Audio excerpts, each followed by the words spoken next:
So, ayan guys, August 1 na. Good morning. Ayan, tulog pa ang aking Junakis niyan. Pero inayos ko na ang aming mga gamit. Yung bag ko at kanyang susoten. O, diba? Para mamaya ready na siya ulit. So, ayan, samahan niyo ulit ako sa aking simpleng buhay. Magkukommute ulit ako niyang 5 days na pagkukommute.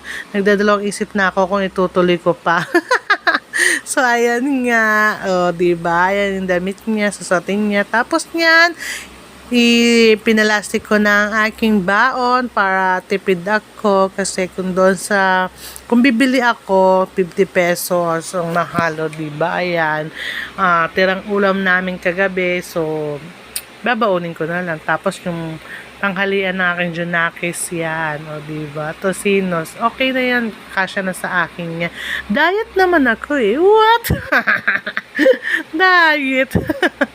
So, ayan. Para sa Mexi charing. Tapos, ayan. Lagay ko na sa kanin yung kanyang ulam. Tapos, inayos ko na. Para mamaya okay na. O, diba? Tapos niyan, binaba ko na ang aking motor, pero hindi ko siya gagamitin. Binaba ko lang, o tingnan nyo naman ang dilim-dilim sa daan namin. Nasa skinita ko niyan. So, binaba ko na, superwoman na naman ako. Tinignan ko nga kung flat yan, pero hindi naman pala malambot lang.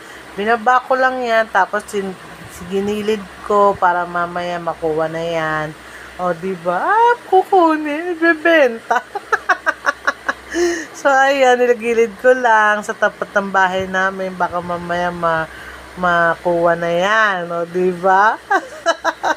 Tapos yan, bumalik na ako sa bahay namin kasi nga magsasapatos ako. Tsaka iniready ko na yung mga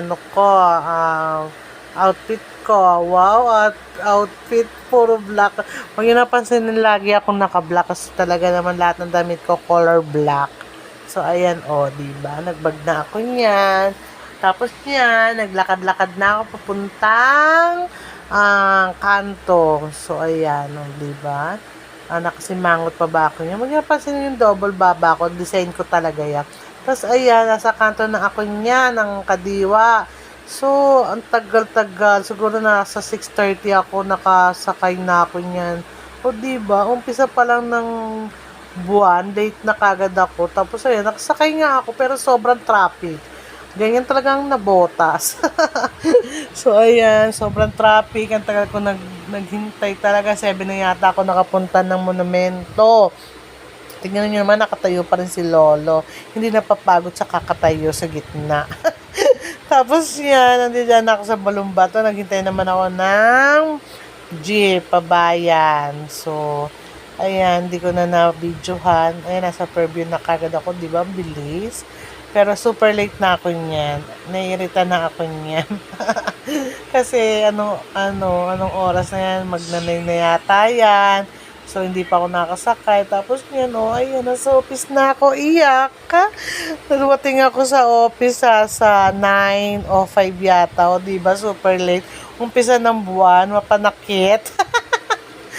Grabe, ang late ko, 1 hour na agad, so kaltas yun. So, ayan, nakakasad. Tapos niya, nagkape muna ako para may laman ng aking tiyan at ang aking isip. Nagkape ako, tsaka otap, ayun lang yung kinain ko sa almusal. Para kahit paano, meron laman yung tiyan ko. Kasi, ang mahirap yung walang laman yung tiyan pag nag-work ka. What? Kasi nag-populate muna ako, diba? Binuksan ko muna para ma-CS ko yung mga account ng aking mahal na lambs. Kasi ang kain-kain pa rin ako niyan, diba? Ganyan lang ang aking buhay. Simple, pero alam mo yun, may kabuluhan. Ayan, tabi mo ngumuya, diba? Huwag niyo napansin ang aking mukha na tagilid. Hapaling. Ayan, tapos niyan sa kabaan ng pag-work ko, nag-stop ako 4:30, nagpopo na ako, nagpakit muna ako kay Popo para mabig win ako, diba? Ang cute ko dyan, bakit ganon? Pagtapos niyan, lumabas naman ako. Paglabas ko, grabe ang ulan, grabe siya. O, diba? Napakamalas naman. So, as wala pa akong dalang payong. Tapos yan, o diba, tingnan mo naman, ang dilim ng langit. So, sabi ko kay Ma'am Sel, peram ng payong. Buti na lang, may napahiram siyang payo. Ayun ang aking panangga sa ulan, o diba?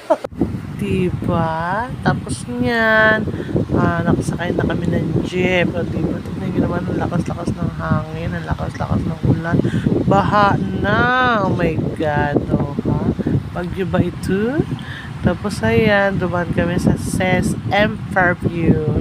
SM Fairview. So, hindi kami kumain, hindi kami namasyal, hindi kami nag-shopping.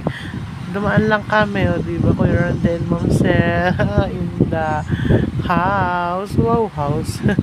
Ayun, dumaan lang kami dyan, nakiraan lang kami sa SM kasi nga may palabas dyan pa, sakay ng bayan. So, ayun lang kaganapan sa aking simpleng buhay. Hindi ko na videoan yung mga susunod. Bukas na lang. Thank you for watching. Bye-bye!